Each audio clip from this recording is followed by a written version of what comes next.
그 아이의 이름은 빛이라고 하였습니다.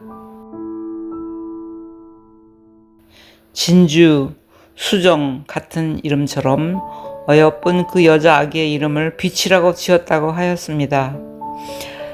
IMF가 터진 해로 기억하는데 저는 하던 일을 잠시 쉬며 수련도장에 나가 종일 명상 수련을 하고 지금껏 살아오던 세계에서 한 발짝 다른 세계로 들어가 몸도 마음도 편히 쉬며 느슨한 날들을 보내고 있었습니다.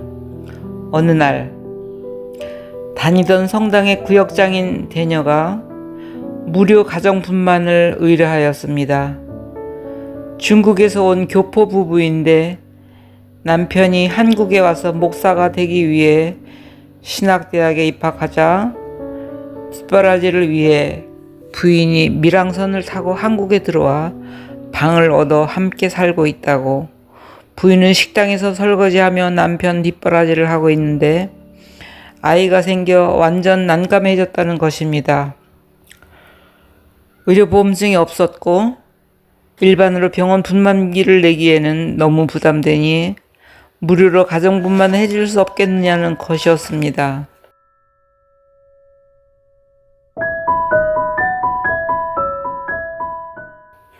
목사가 되기 위해 어려운 길을 선택한 부부를 생각하니 그 상황이 딱하게 느껴졌고, 그래서 나는 그 부부를 돕기로 마음먹었습니다. 친정 막내 동생이 러시아에 선교사로 나가 있어서 선교사의 생활이 얼마나 고생스러운지 잘 알고 있었거든요.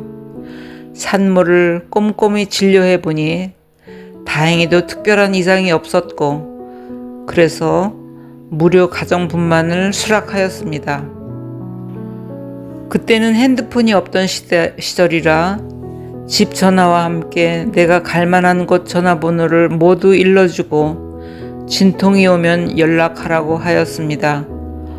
얼마 지나지 않아 어느 날 새벽 진통이 온다고 연락이 왔습니다.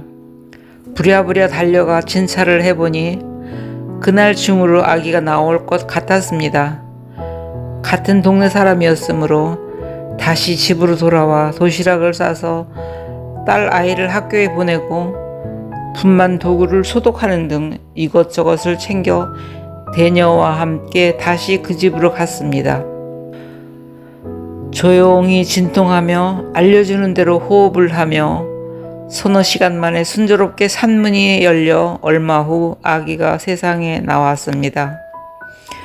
회음부 열상도 없이 출혈도 하나 없이 고스란히 어여쁜 딸아이가 태어나서일까요? 가쁜 숨을 몰아쉬며 울지도 않고 어리둥절한 표정으로 나를 바라보는데 이게 웬일입니까? 아이의 팔 하나가 없었습니다.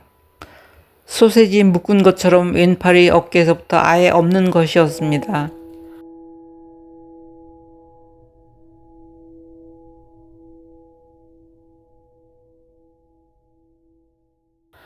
돌아놓을 공간도 없는 좁은 쪽방에서 산모는 시름소리 한 번 내지 않고 조용히 아이를 낳고, 아기 아빠는 마당에 서성이며 아기 울음소리를 기다리는데 나는 아기를 받아놓고 난감함에 빠져서 잠시 머릿속으로 온갖 생각을 다 하였습니다.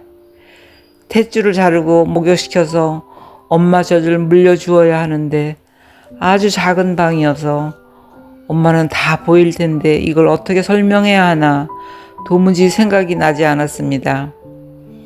당황하는 나 때문이었을까요? 무언가 이상한 낌새를 눈치챈 산모가 왜 그러느냐고 물었습니다. 할 수 없이 나는 더듬거리며 자초지종을 이야기하였습니다. 아가의 팔 하나가 없는 것이 마치 내 잘못인 양 미안해하며 보여주자 산모는 조용히 입을 다문 채 표정 하나도 변하지 않고 있다가 아기 생명에는 지장이 없겠는지 묻는 것이었습니다. 마당에 서 있던 아빠도 불러서 사실을 이야기하였습니다. 그들 부부는 잠시 망연히 생각에 잠겨 있다가 하나님의 영광을 위하여 라며 나름대로 상황을 해석하고 결론을 내리는 듯 하였습니다. 그것이 대륙적인 기질인지 어떤지는 모르겠습니다만 한국의 부모라면 어땠을까요? 마음속으로 감탄하며 우리나라 산모와 비교해 보았습니다. 그들만의 억압된 채 감정을 숨기고 살았던 폐쇄성일까요? 관점을 크게 바라보는 사고방식의 차이점일까요? 아무튼 우리나라 산모와 많이 달라서 울고불고 하는 산모와 어쩌면 기절해서 나를 더 당황스럽게 만들진 않았을까 하는 생각을 해보았습니다. 산전진찰을 받으며 아기가 기형인 줄 알았으면 어쩌면 아기는 세상에 태어나지 못하였을지도 모르겠습니다. 기형의 원인이 무엇일까? 내 나름대로 원인을 유추해 보느라고 한동안 머릿속이 복잡하였습니다. 1950년대 독일에서 만들어진 전 세계에 입던 약으로 팔린 탈리도마이드라는 약의 부작용이 이처럼 팔다리가 극단적으로 짧은 일명 물개다리 기형을 만들었습니다. 유럽과 미국에 커다란 충격을 준 인류 최대의 이 약화 사건은 그 아이들이 커서 집단 생활을 하는 것이 다큐멘터리로 TV 방영된 것을 본 적이 있었습니다. 다행히 우리나라에는 수입이 안 되었던 약품이었습니다. 무엇이 아이의 팔을 이렇게 만든 것일까 생각하고 또 생각하였습니다. 확실하지는 않아도 희미하게 원인으로 생각되는 것은 오염된 땅의 먹을거리 그리고 대기 중 중금속이 차곡차곡 몸 안에 쌓여서 빠져나가지 않고 정자와 난자가 만나 생명을 만들기 위해 수정단이 급격하게 세포 분열이 일어날 때 오작동을 일으킨 것이 아닐까 하고 생각하기에 이르렀습니다. 환경의 오염은 결국 우리의 생명을 위협하는 것입니다.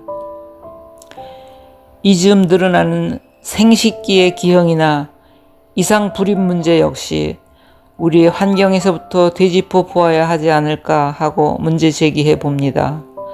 그 후 얼마 동안 동네에서 헌옷가지를 얻고 미역 등을 구해다가 가져다 주며 아기 목욕을 시켜주고 산모를 살폈습니다. 미역국은 돼지비계로 끓여야 젖이 많이 나온다고, 그래야 분유값이 안 든다고 하여 정육점에서 공짜로 얻어왔다고, 좁은 부엌에 돼지 냄새가 진동하고 마당에는 수박 껍질을 얇게 깎아서 말리곤 하였는데 반찬거리라고 하였습니다. 그렇게 알뜰살뜰 사는 것을 보았는데 1년쯤 지났을 때 아이 아빠가 돌잔치를 한다며 초청하러 왔습니다. 장소는 뜻밖에도 어느 뷔페 식당이었습니다.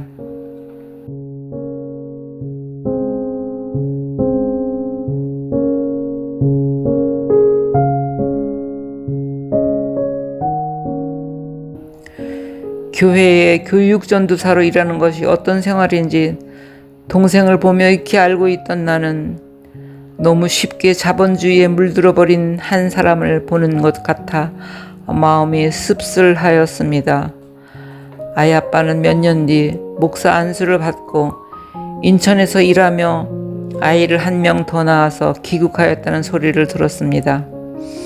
그 뒤 몇 년 뒤 중국에서 전화가 왔습니다. 한 명의 자녀만 호적에 올리게 되어 있는 중국법 때문에 학교 갈 나이가 다 된 비치보다 사지가 말짱한 동생을 호적에 올리려고 한다는 것이었습니다. 인천에서 낳은 아이를 내가 받은 걸로 출생증명서를 떼어줄 수 없겠느냐는 부탁이었습니다. 부모로서 고민을 많이 한 후에 내린 결정이겠지만 호적이 없는 아이로 한 세상을 살아가야 하는 비치에게 가엾은 마음이 한없이 들었습니다.